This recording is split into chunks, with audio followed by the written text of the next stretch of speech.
Hello, Michael Boyajian, and I'm going to be talking about one of my books today, Together into the Occult World, Our Beloved Journeys. This is one of the books I've written so far on my life together with my late wife, Jeri, our journeys, our experiences, our love for one another.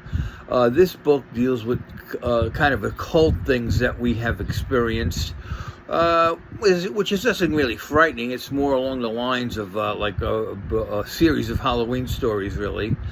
And the one story I'm going to talk to you about from the book is a real popular story that I had told many times when I was doing book signings years ago for my first book, Green Enchantments, about the Catskills. And probably no group got more excited when I told this story than my Freemason brothers. Really brought down the house. But anyhow, my wife and I were up at our weekend Catskill home in Margaretville, and her parents were over, and they were hanging out on the front lawn, and I decided to go on a hike. And I hiked, it was going to be a solo hike into the deep woods. I had never done that before, into the deep woods. And so I decided to go to this one trail that's between Phoenicia and Hunter, along a road that runs through a clove. Now, right off the bat there, you have something occult in that it's a clove. The early Dutch settlers believed that cloves, which are very narrow, fairly high valleys, were filled with demons.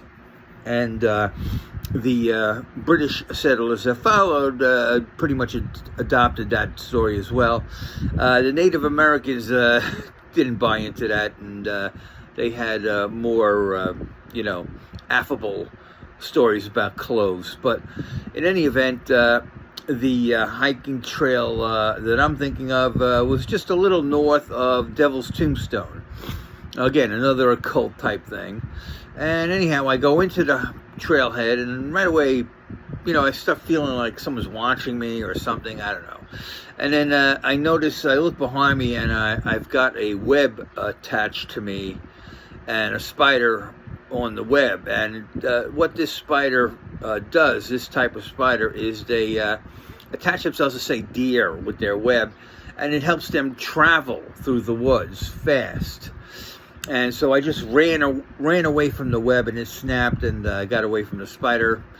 Anyhow, I continued to feel nervous on the hike. I went up to the dam at the top of the trail, and I said, okay, that's it. I turned around, pretty much rushed back to the car, jumped in the car, and headed back to Margaretville.